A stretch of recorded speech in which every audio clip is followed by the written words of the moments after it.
Good afternoon. Welcome to our Tejano virtual events. Thank you all for coming. We're going to have some great information for you today. Today's session is going to be on mental health and time management, and it will be presented by Mr. Kristen Salas from the EPCC Mental Health Committee. Before I hand it over to Mr. Salas, I would like to mention that this session will be recorded so you can come back to it later, and that others who missed this session can come back to it as well. Also, this event will provide Tejano Passport points. We will post the code on the chat towards the end of the session. If you have any questions on the Tejano Passport points, please let us know at the end of the session. So now at this time, please mute your mics for the best sound experience. Otherwise, the feedback could interfere with the information we'll be sharing with you today. Without further ado, I will hand it over to our presenter, Mr. Salas. Thank you. All right. Well, good afternoon, everybody. Happy Friday, hot Friday. Hope everybody's staying nice and cool. Please let me know, one, if you can hear me, and two, if you can hear me over the AC. If I can get just a quick thumbs up or confirmation that both of those are good. Yes, we can hear you. Excellent. All right. Yeah, sorry, I have the AC going at full blast because, well, it's a little warm outside. It's not yesterday, but it's still warm. Excuse me. All right. Well, I appreciate you all taking time out of your hopefully not too busy, but relaxing Friday afternoon, especially now that the semester, or at least the spring semester, is over. And for those of you taking summer classes, hey, good for you. Either trying to get ahead, catch up, or whatever it might be. Good job, guys. Keep it going. So today's topic is going to be one that I haven't done. I've always enjoyed doing my presentations with the Tejano virtual events, and realized that I've never really talked about time management in regards to mental health and how that really, it can throw a wrench into things, right? Not only that, but I feel that this is one of those topics that we are great at giving advice about, right? We will tell everybody how they can juggle this and do that and how they can do, but then we don't take that advice to ourselves. So I think this is definitely one of those things that probably some of the things that I will be talking about and mentioning today, you all have heard. You probably even tell some of your friends, colleagues, coworkers, family members to do some of these things.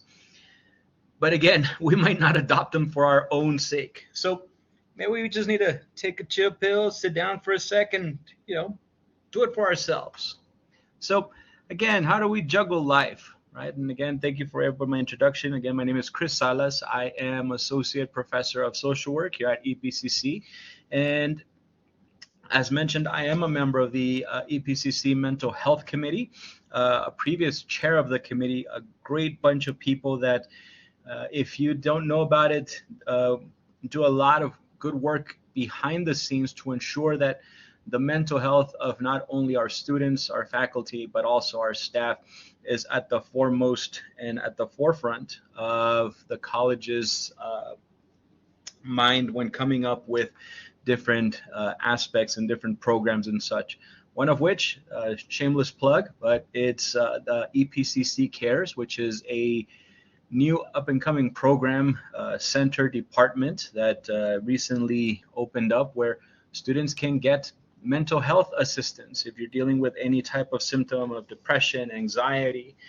We now have, we'll soon have 2 full-time therapists that will assist students in that situation, as well as the social services side of things that will connect students to food pantries, any other types of assistance that can be out in the community, again, to ensure that when you're in the classroom, your mind is free and able to think about what is being presented to you, rather than wondering, what am I going to do for dinner for the kids? How am I going to pay for my utilities, pay for my rent, and things of that nature? Again, always thinking about how we can strengthen our Tejanos and Tejanas. With that said, I always like starting off with some acknowledgments of huge thanks to, like I just mentioned, my colleagues and my peers at the EPCC Mental Health Committee for the hard work and the great work that they do on a daily basis, even during the summer, believe it or not. And as always, to the staff of the Tejano Virtual Events and Office of Student Success for putting on such an awesome platform I've had the privilege of presenting both face-to-face and virtual virtual for Tejano virtual events, but then also for the office during the Connecting the Dots conference during faculty development week. So a great partnership, a great bunch of people at that office. So if anybody need any assistance, any help, please don't hesitate to reach out to them.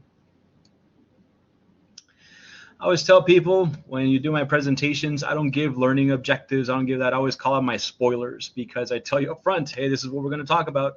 And so these are the things that you got to look forward to, right? And hopefully this is what you signed up for. So we're going to start off with a really quick, who are you? Kind of take a quick reflection of who we are. I'll offer my little tidbits as well. And then where does our time go, right? Where we get 24 hours a day. What do we do with them? We'll talk about some ways in which we'll engage you all and get you up and going and doing some things. Not literally up and going, but you get my point. I have some visual aids that will assist you all in understanding some of the concepts regarding time management, decision making, kind of weighing the odds of where you should put your time, and obviously finishing off with some tips and takeaways from the presentation. Now, we will be interactive, right? So for those of you that are here, get your pens and pencils ready. And again, we're not going to have no dance party or anything like that, which probably would be a really cool thing. But at the same time, I probably won't be able to see you all. If you're anything like my students, all I see is a little gray silhouette, but not that kind of interactive. There will be times where I'll be asking you guys, and even for those of you watching this at a later time, feel free to pause the presentation and follow along with us. All right, so let's start off with a basic question. This isn't an existential question but more of realizing the different hats, the different responsibilities, right, that we all wear.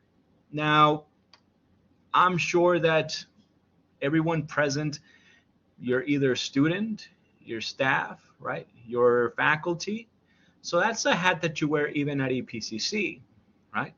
But what about outside of the college, right? You might be involved in a volunteer service. You might volunteer somewhere, maybe at your local church, at the Humane Society, with your kids in their school, right? The PTA, band boosters, maybe Little League, anything of that nature. You're also children, right? You have brothers and sisters. You have parents. You have other family members. So those are, again, other roles, other hats that you wear. You're not just, I'm not just Chris, professor of social work. I'm also Chris, father of two, husband, board member, so on and so forth. So we all wear all these multiple hats. Now, why is it that I bring that up? Well, each of those hats, each of those roles, responsibilities, duties, however you want to call it, well, that takes time, right? I can't be Chris, father of two, 24/7. That'd be great, right? But someone's got to pay the bills. Right? I can't be the lovey-dovey husband for 24 hours a day. I can't be the lovey-dovey husband for 12 hours a day, right? All these roles, all these responsibilities, these hats we wear, they take time. Now, some of these take more time than others. Some of these might be a daily thing. Some of these might be a monthly thing. So let's take a look at mine. Now, I call it a shameless plug. This is a picture I took. Oh, this was a while back now that I think about it. About 3 years ago. I am a proud alum of UTEP, both with my bachelor's and my master's, and had a great time while there. Actually got my first bachelor's in music. And as you can see, I was drum major of the marching band at UTEP, the marching minors, for 3 years. Talk about time commitment. But 2-3 years back, I felt that, I realized how hard band camp was. So I felt that, I should give something back. And so we bought pizza for the entire marching band, and we took it, and I got to talk to the marching band, and they let me conduct the fight song, which was really cool. I mean, I geeked out as a band kid. but that's something. I'm a musician. I'm a music person. I enjoy listening to music, understand the nuances and how and why this notes and these chords, right? And that passes on to our oldest. He's big into music as well. But that's part of who I am, right? Some of these we already talked about. Like I said, I am a husband. I am a father of two. We have a soon-to-be 13-year-old and a just turned 3 little baby boy. I am a brother. I have a sister who is 27. Um, I am a friend. I would hope I'm a friend. I try to be a loyal friend at that. Like I said, I am a professor. I am a social worker, right? And I am a licensed social worker both in Texas and New Mexico. I am an advisor for not only our students, but our social work club. I am a board member for Family Services of El Paso and Project Vida, as well as NASW Texas. Uh, I'm a mental health professional. I'm a sports fan. Gotta love my Cowboys. Actually, I didn't even realize I was wearing my Cowboys polo today. And a Miners fan. Love basketball, football, And I put that because on football season, that takes time. I will plop down and watch my Cowboys, or on a Saturday you'll find me at the Sun Bowl, or so that definitely takes time. I am a Lego enthusiast. I love building Lego. That is my decompression. I can sit down and build for hours, and my mind just everything that might be coming in just gets blocked off, and I am in the zone. Often not. If anything is troubling me, worrying about this and that, if I start building and this, I come back and it kind of clears my mind. But also kind of an expensive hobby to have, especially for the larger sets. Like I mentioned, I am a musician. I am a movie lover. I love anything. I'm a huge James Bond fan, all the way from 007 himself, from Sean Connery back in the 60s, up to Daniel Craig. And let's see who the new James Bond will be. I don't discriminate. I love DC and I love Marvel. Obviously, Marvel has way more movies, but it is what it is. Batman, all that stuff. That's my jam. I am a foodie, not a fatty. Well, kind of. I love trying new places. My wife and I just got back from our anniversary weekend, and we went up to Denver and the surrounding areas, and so we had bison. We went to a myriad of different places and tried different foods. So yeah, I like doing the same here in El Paso. And like I said, I am human. And the reason I put that is because as perfect as I might think I am, I make mistakes, right? And that means we also have limitations, right? We're not robots. We can just push, plug ourselves into an outlet. I don't advise that, FYI. Plug ourselves into an outlet and recharge, right? We can't just walk around with a power bank. It doesn't work that way. We are not a machine, right? We are human. There are limitations to what we can do, physically, mental, all that stuff. So think about that, right? And I want you guys to think about all the different hats you wear, all those different responsibilities, because we're going to talk about those.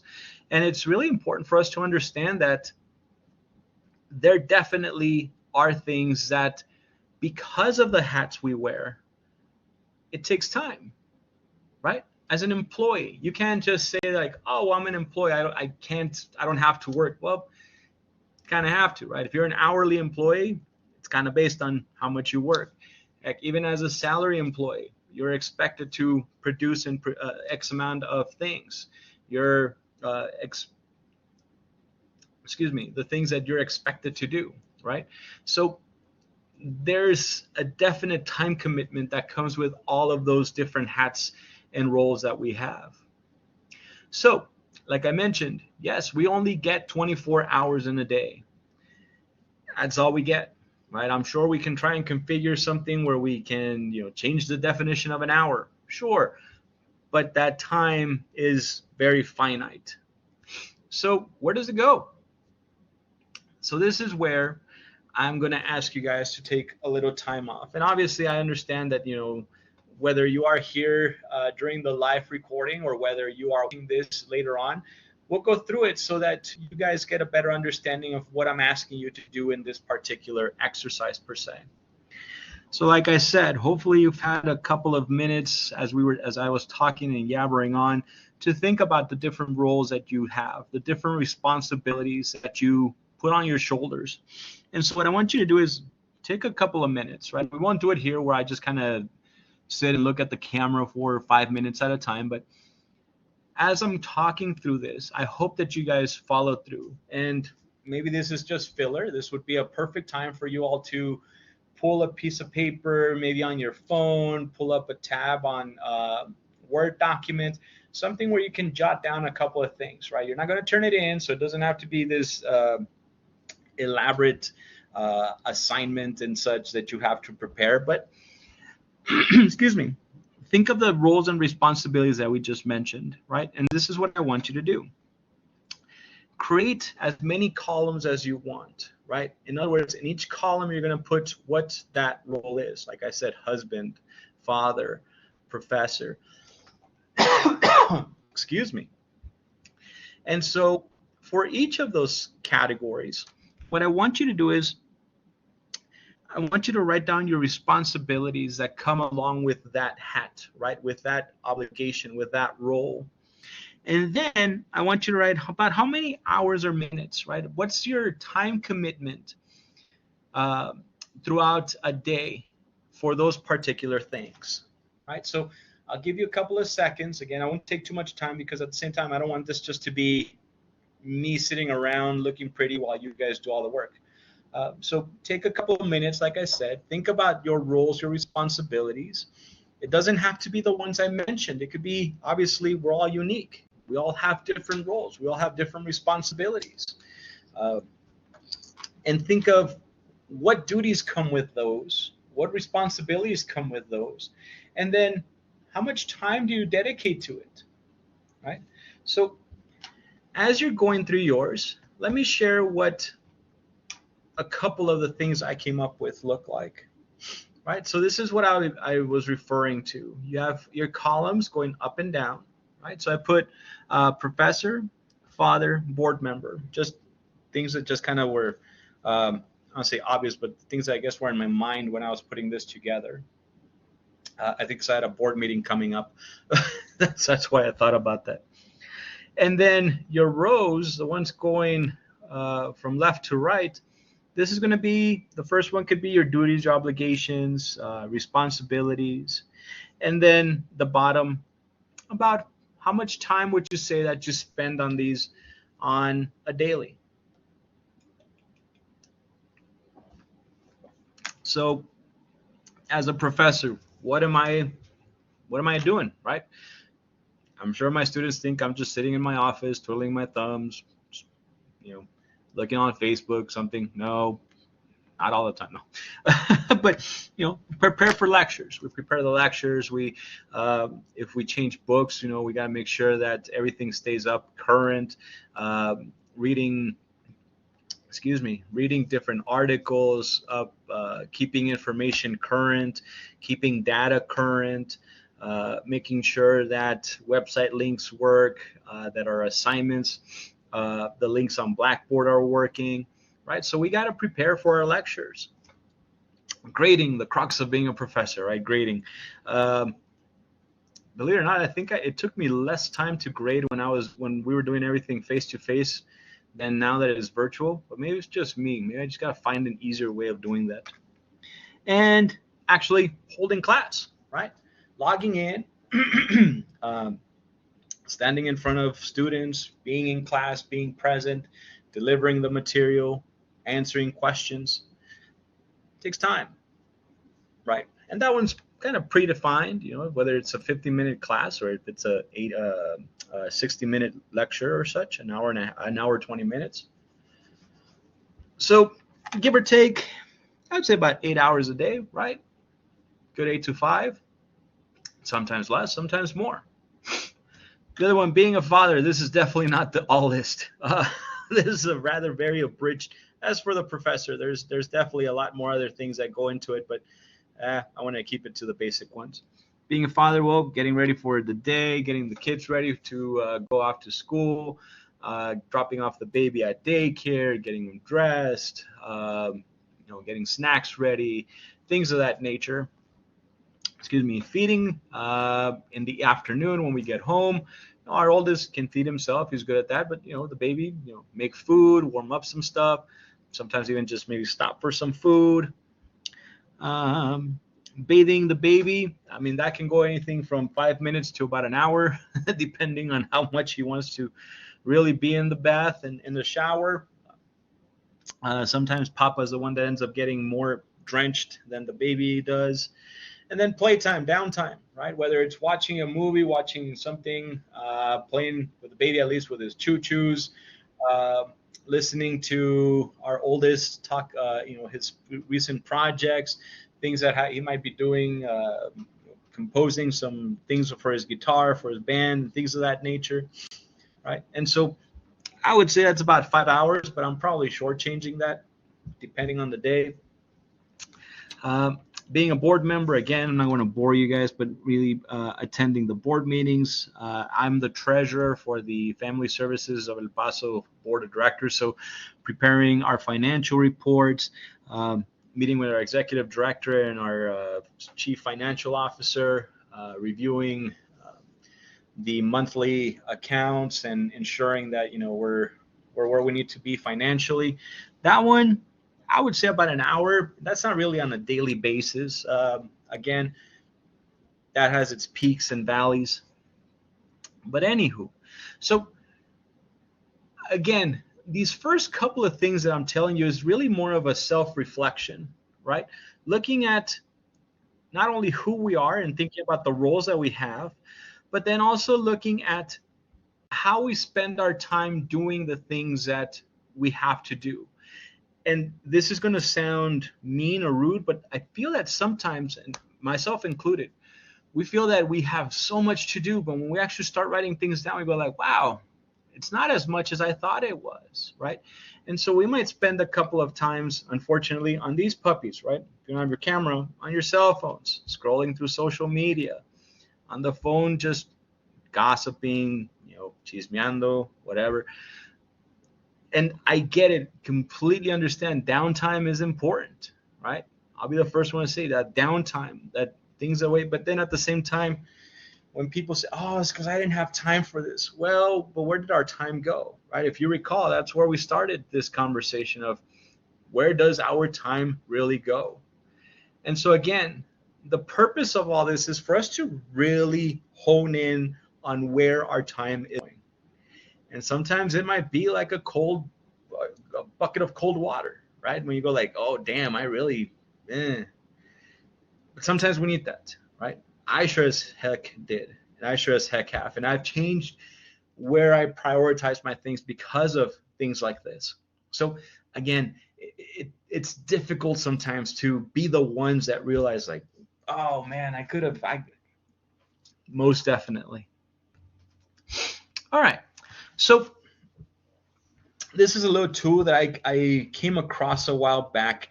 And it's interesting because this is what President Eisenhower used to use as part of his, as he called it, his time management matrix, or sorry, his decision matrix. As you can see, along the top, it has urgent, non-urgent, important, non-important. And so, again, if we use the matrix, this first box right here on the upper left, these are the things that are urgent and the things that are important. In other words, when it comes to prioritizing, when it comes to deciding where your time is going to be allocated, these are going to be the things that require your immediate attention because they are not only urgent, but they are important. And so what would potentially fall under this? Well, we have our crises and emergencies, right? Any deadlines, health and safety. That by any means should be the main thing above all, right? Health and safety, and that means your health, your safety, the people's health and safety that you're entrusted with, whether it's your family, whether it's your students, whether it's whoever, the health and safety of those under your care. I will drop everything if it means I need to pick up my baby boy and take him to the doctor or he's not feeling well. And I've done that before. I've gotten a call in the middle of class. I'll usually have my phone, as I'm talking, as I do right now, just to check on the time. And it usually just rings and whatever, keep on going. But that one time it said, the daycare, and I'm like, oh crap. And I'm like, hey guys, I'm really sorry. Can you give me 2 seconds? I really need to take this. I did answer the phone, like, hey, you know what? Baby just threw up. He doesn't seem to be his usual self. Would you be able to come pick him up? I'm like, give me 20 minutes. I'll be right there. Sure enough, got back to my class. Hey guys, I am so sorry. We're gonna finish this particular thing, and then I need to cop out. My apologies. I will have a lecture recorded for you guys, or the second part of this lecture, or the rest of this lecture recorded for you by this afternoon. And I did, right? Got out of class, or got out of my office, went and picked up the baby, took care of the baby. So there's definitely things, those emergencies, those crises that come up that require your immediate attention, and the time is then allocated towards that. Excuse me. What are things that can be considered urgent and not important? Some emails, right? That are important, but they can wait till the end of the day. Some calls, some meetings. I'm sure we've been all been on those meetings that you're like, I get it. It's we have to have had this, but it could have waited, or it's not as important as it might have seemed. And remember, what's important and what's urgent for some people might not be as important or urgent for others, right? So that can also be a matter of perspective. In regards to the not urgent and important, planning and strategizing, right? Looking ahead, what might be the play for later on for our students? How are you going to complete your assignments during the semester, right? Is it important? I would hope so. Is it something that you need to get on? It's not as urgent, right? It's at the beginning of the semester. You just got your syllabus.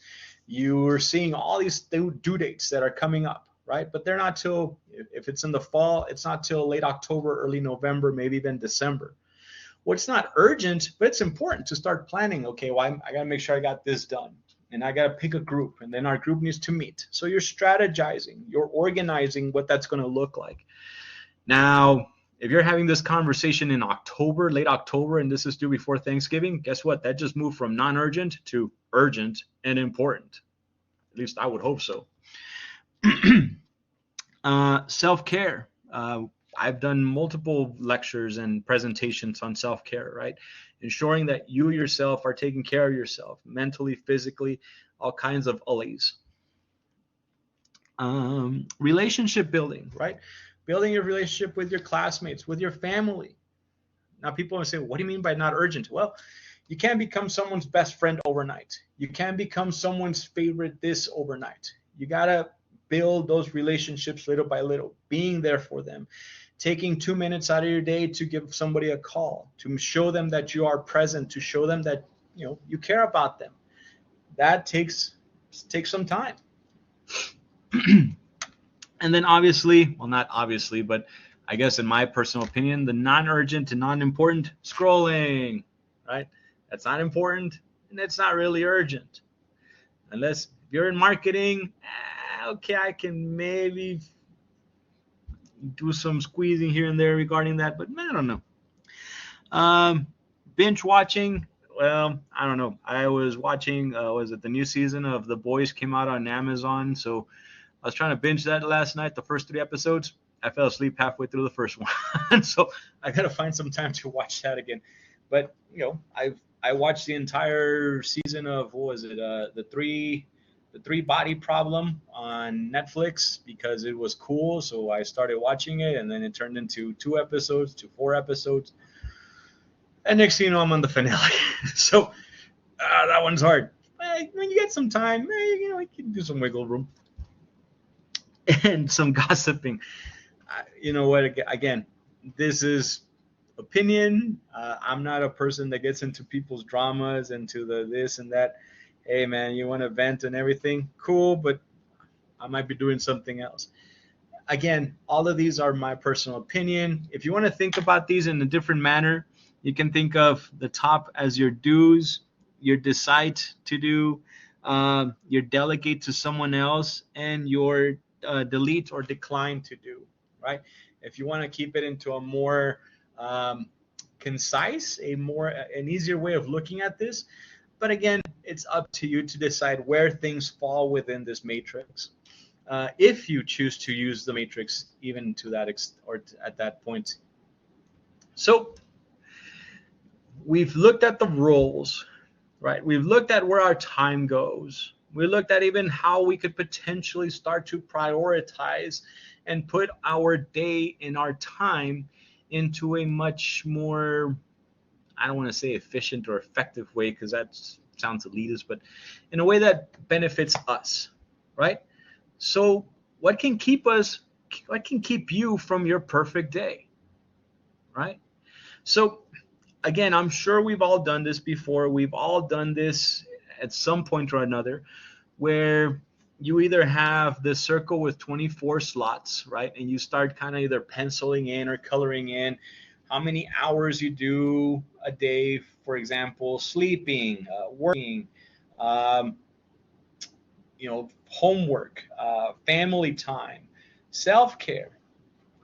And it can get to a point where people start being extremely, not extremely, but get to the nitty gritty of things like how much time I spend on alone time, or how much time I spend driving if your job requires you to be in your car for a long time or for a period of time.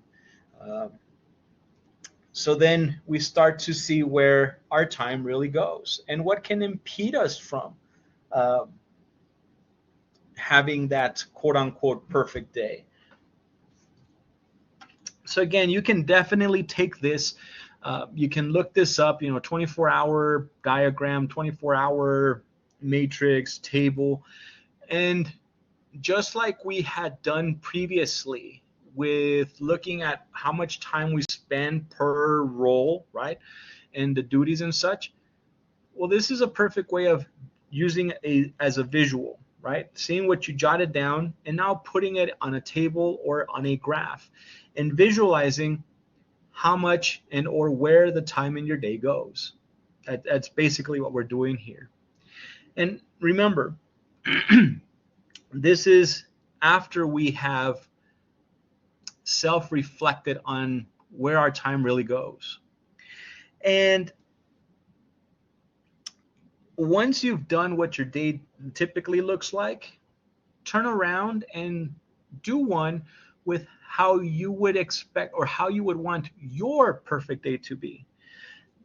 Taking things into consideration. And this is what your perfect day would be like, right?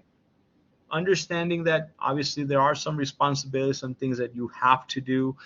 If you're transitioning from employment to retirement, from student to employee, uh, if you're expecting a new member of the family, right? I know my perfect day or even my regular day completely shifted when we had our baby boy. I've always been a night owl, so I stayed up even a little later till like the 2 o'clock feeding. Right, we had the baby on a 3 hour kind of cycle, and sometimes if I was going to bed at 1, I'm like, well, we're gonna give him his tetita, right, his bottle here in a little bit, so I'll just stay up a little longer.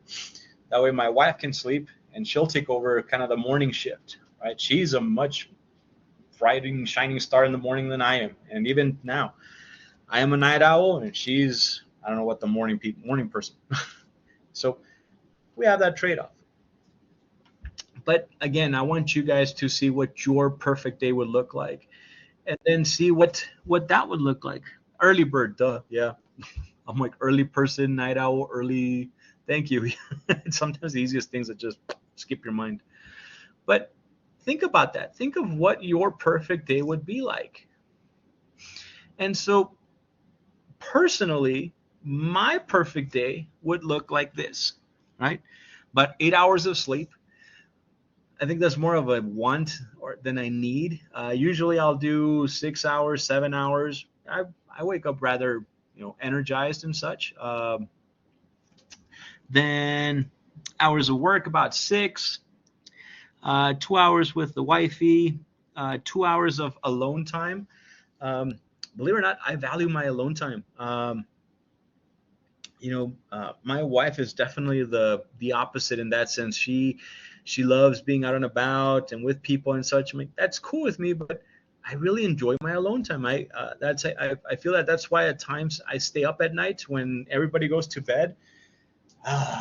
Like the house is nice and quiet. I'm watching TV. Sometimes I'll make some tea. I'll make some coffee even. And I'll watch the late night shows. I'll watch TV. Heck, I've sent out emails at night where my even students were like, "Hey, did you really send something out at 1 in the morning?" Yeah. So I really value that. I really value my alone time. That's me time. That's Chris time. Um, and then 4 hours with the boys. That's also my recharge, man. That's uh, passing time and enjoying time with the things that they like to do. And heck, sometimes I'm just impressed in the things that they, from the 12-year-old to our 3-year-old, the things that they can do and the things and how they see things and or sometimes not see things. But it's even downtime for me sometimes, right? Unless the baby's having like a conniption and such, but it's definitely a recharge in my eyes. So again, that's what my perfect day would look like. Is it always like that? Most definitely not. Sometimes I don't have the time I spend with my wife. Sometimes I don't have my like me time. I might have 30 minutes. I might have 45 minutes. I might not have any time. I might not sleep my 8 hours. I don't think I've slept 8 hours in a long time. um, the time with the boys, definitely that's not at 4 hours. Work, it fluctuates, right? All right. So what could potentially, right? This is how we started. What could really throw that wrench into us having our perfect day or a better balance in our time management, in our prioritizing of things? Well, it can really be a multitude of things, right? I'm not pointing the finger. It's not us. And it's just, oh, you, no, no, no, no, no, not at all. An increase in responsibilities at work or at school, right? You might be, man, I'm good at my times, and all of a sudden something gets thrown on top of your regular duties and regular responsibilities, right? At work, maybe you've been assigned to a new project. Maybe you've had someone put on a new responsibility on you. You get a promotion. Uh, they put in a new thing where now you have to drive to a different office or a different location. At school, the class that you wanted virtually, they don't offer it anymore. So now you got to take it face to face, which means you're having to drive to a campus, find parking, walk to class, go to class, and then get back in your car and go to wherever, back home, back to work. So there might be that inconvenience, right? That added time restraint. Homework and assignments, like I said. Sometimes we might not be so good at organizing and planning ahead. Again, preaching to the choir, or let me rephrase that: not preaching to the choir, but do as I say, not as I do, kind of moment, um, where you have these things, and then something just slips your mind or falls through the cracks, and next thing you know, you have a deadline that is due today, tomorrow, by the end of the week. And you go, oh crap, I haven't started. Oh man, I haven't done this. Oh, and so then you start feeling the pressure, and all of a sudden it feels like the time starts going faster. Um, Company culture and sometimes the faculty, even staff and such, right? What we mean by the culture, the company culture, uh, if you work at a place that, and again, I'm kind of, hmm, where maybe a lot of the people there might not be students, or they already have their degrees, they've been through school, or they don't have a family, or they don't have young kids, right? All their kids are grown up. And so the expectations that are put on you come from a position of, not that they don't understand, but maybe they're not in that position themselves, right? So what might that look like? if you work for an agency, or if you're in a classroom where maybe the faculty or your employer and such, they don't have a family. They don't have, in the sense of, they don't have young kids, right? They don't have people that they might need to care and provide assistance to because of maybe older age, because you're the only breadwinner in the family, or because you're the parent of a young kid, and so they don't understand, or they might not really hold that value near and dear. That, hey, you know what?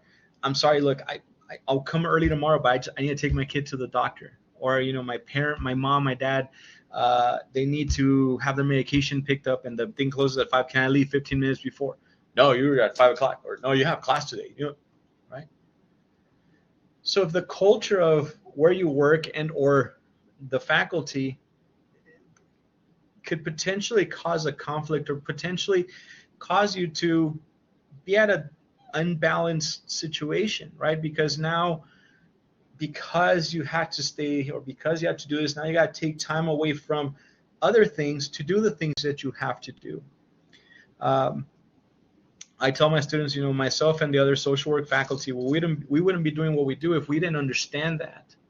So if students say, Ms. Salas, I'm so sorry, I can't come to, hey, just as long as I know. I tell people, I don't want to be metiche. I don't want to be a nosy. It's not that I don't want to know what's going on in your life 24/7, but if there's something that's impeding you from going to class, doing your stuff, let me know, and we can work something around that, right? But if it happens that, you got to do this every other week, wait a minute, what's going on here, right?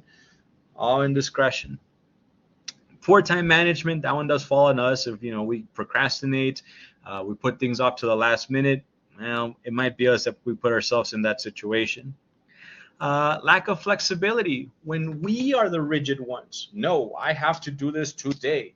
I have to do this by da-da-da-da-da.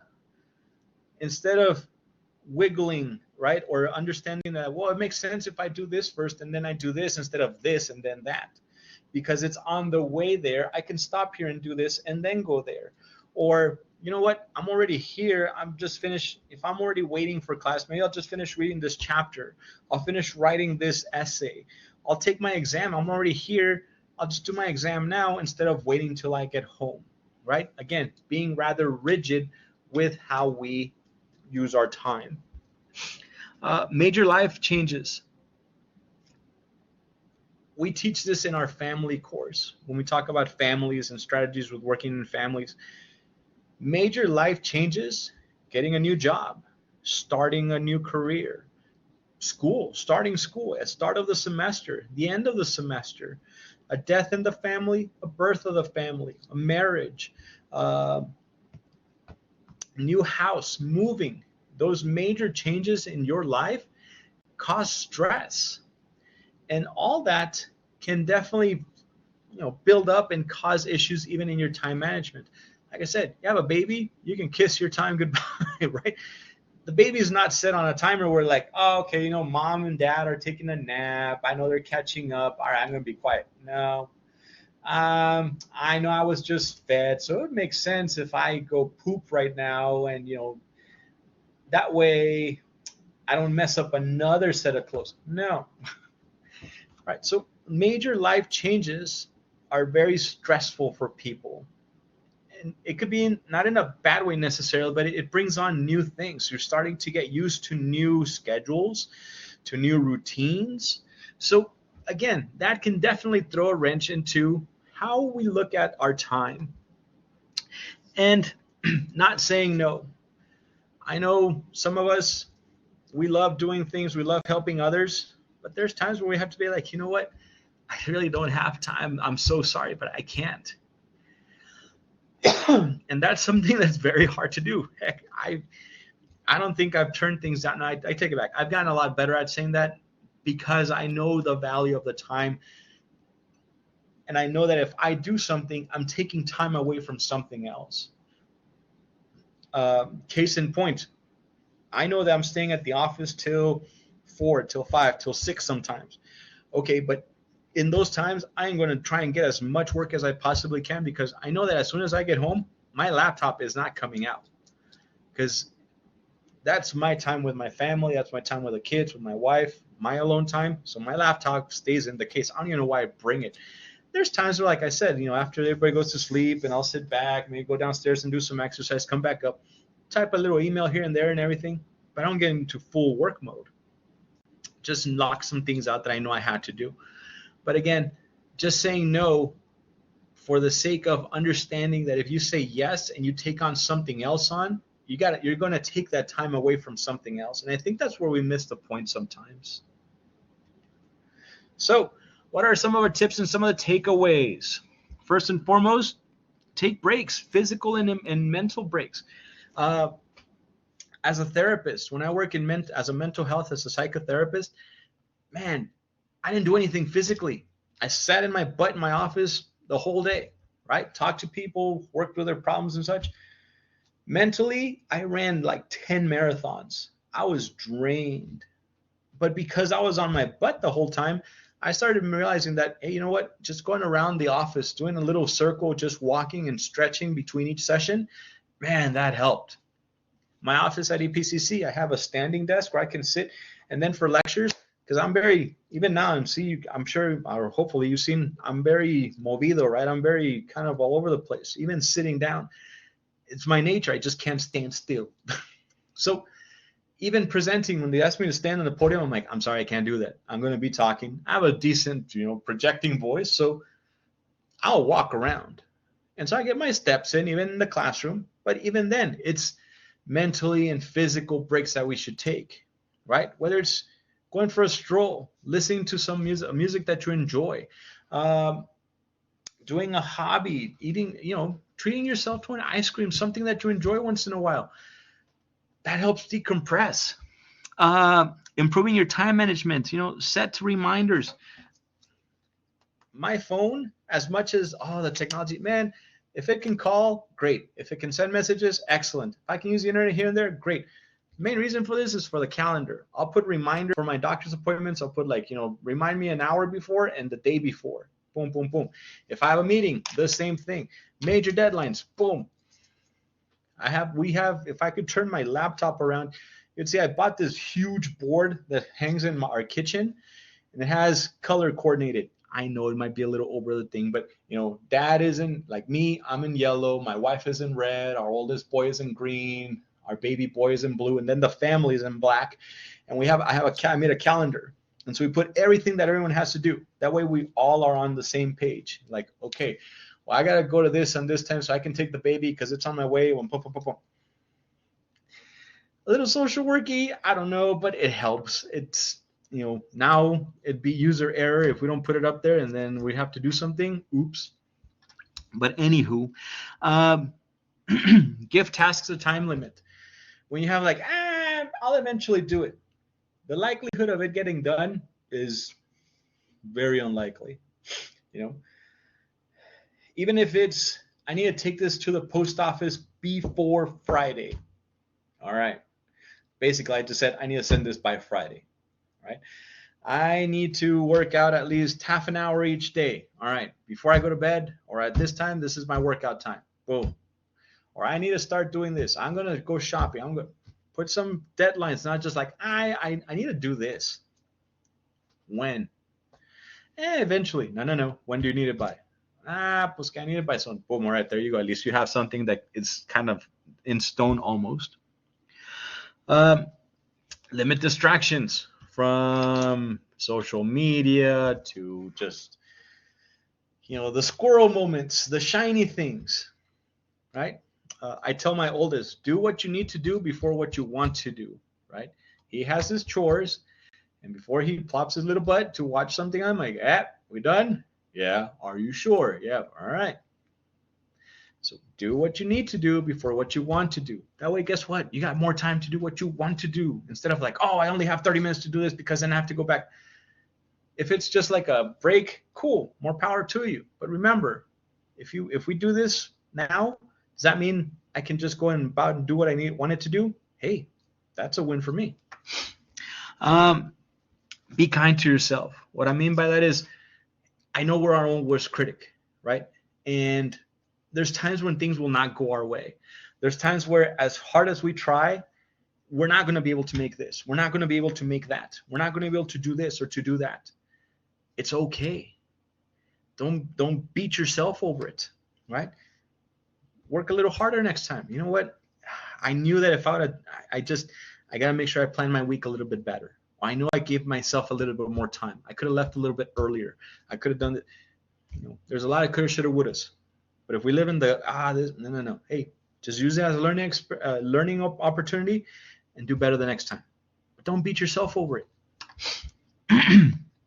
Volunteer, again, this is more for just helping with your mental health, with you being able to just relax and decompress from all these things. And if you volunteer, that's sometimes even a set time that you know that on this day at that time you can't do something. So guess what? That's an easy way for you to say no to something. Oh, I already have this one, my time's already dedicated to this on that day. I'm so sorry, I can't make it. I can't do that. Plan your social gatherings and outings. My wife and I, we have monthly date nights that we plan, and we know that on this Friday we ain't planning anything because that's our date night. And maybe we'll go out and go for a walk on Scenic Drive, or go to dinner, go have coffee somewhere. But then we know that block of time, that's our time, right? We get my mom to take care of the baby, and we're off. And no calls from anybody unless it's an emergency, or if it's from my mom or somebody. But our phones are away. It's just us time. But again, we plan it.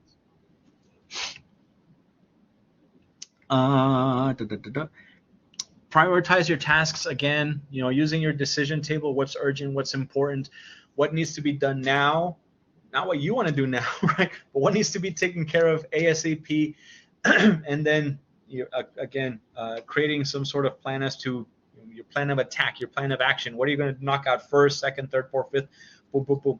Because usually once you start knocking things off that list, man, that feels good, right? And so you're like, yeah, you start getting into a roll. Wow, man. I did the learning outcomes for social work, and oh man, at first I saw it and I was like, oh my God, this is going to take forever. But man, I did the first one, I'm like, oh yeah, boom, started typing, boom. 46 pages later, I was like, whew, oh man, that was a lot. But yeah, it just takes, once you get boom, you start going, it's like you get momentum, right? It's like that locomotive that just kind of starts to pull, and it just takes a while. But man, when it starts going, that sucker's off. Communicate boundaries. That kind of goes along with, hey, you know what? I'm so sorry. I know this and this, but I need to finish this before I can take on anything else, right? You're creating those boundaries. And I've told my oldest, I've told them before, and even some of my students, I'm like, I will respect you more if you tell me, like, I can't do this because of this, than you saying yes and then not doing it, right? Because at least for me, it takes more for someone to say, like, you know what, I really can't. I have this, I really can't. I wish I could help. Oh man, you know what? I completely understand. You got it, no worries. I don't take it personal. I mean, I'm not going to overstep your boundaries. Like, no, you have to do this. No, I get it. I've been in that boat. I've been in that situation. I got you. But at the same time, if you tell me you're going to do it, it needs to get done, right? So understanding those boundaries amongst ourselves. Provide feedback. At the same time, hey, you know what? I think we could have done this a little bit differently, or maybe we could do this a little different. Or, as a faculty, sometimes we forget the things that our students might be going through, and so I'll tell my students, I'm like, hey guys, how was that exam? How was this? Like, hey, Salas, you know what? This and this and this. Like, really? Oh man. Hey, well, my intent was for you guys to get this and this and this and this out of it. Did you? Well, kind of. Tell me more. What happened? What impeded? What helped? What didn't help? And I, reformulate things based on what my students tell me. I won't make it easier, but I'll aim for maybe a different angle and such. And last but not least, definitely ask for help. Again, this is maybe cultural, generational, but again, we're human, right? We can't take everything on. We can't do everything that's on our plate. We have limits, right? Physical, mental, emotional limits. And the last thing we want is to break anybody. The last thing we want is to put on too much on someone's plate where we're just drowning somebody in something. And the same with you. If you feel that you need assistance and help, reach out, right? And I always end with this, and I think everybody that's taken any of my lectures have seen my family or my kids grow because I always tend to put a recent picture of the family. Now you can see our little, yeah, that's a 3-year-old. He's a big boy. Our 13-year-old or soon to be 13-year-old as well. He's a charming lad. But again, I leave myself up to everybody's reach. If you have any questions, comments, concerns, anything that I can definitely be of assistance. Yeah, he's getting super tall. Please don't hesitate to reach out to me. I am out of Valle Verde, 1102 in Building A. That's my email, csalas69 at epcc.edu. And my office number, 831 2469. I know I went a little bit over, and my apologies for that. Uh, but as always, thank you to Tejano Virtual Events and their wonderful staff for having me and allowing the Mental Health Committee to continue our partnership with you all. And again, any questions, comments, concerns, please don't hesitate to reach out or voice them now. Yay. Thank you, Mr. Salas, for your lovely presentation. We love and we always enjoy your presentations, and we appreciate you for coming back to the TVE. Thank you so much. And as Mr. Salas said, if anyone has any questions, feel free to turn on your mic or to use the chat box. So besides Mr. Salas, we would like to thank you guys for being a wonderful audience and for coming in today. Remember that we record these sessions, so if you'd like to review or share anything from this presentation, those recorded sessions can definitely help. We also shared the Tejano Passport link so that everyone can receive their points for coming in today. We'll be back next week with Tejano Virtual Events at 11 a.m. with Happy Math Hour, where 1314 will cover inverse functions with and exam 1 review, and math 1324 will cover the exam 3 review. Our 1 p.m. session next week will be a presentation with the multimedia studio with Fernando Calelmares. We hope to see we hope to see you all again for Tejano Virtual Events, and we hope everyone has a nice weekend. Thank you again, Mr. Salas, and thank you everyone for coming in today.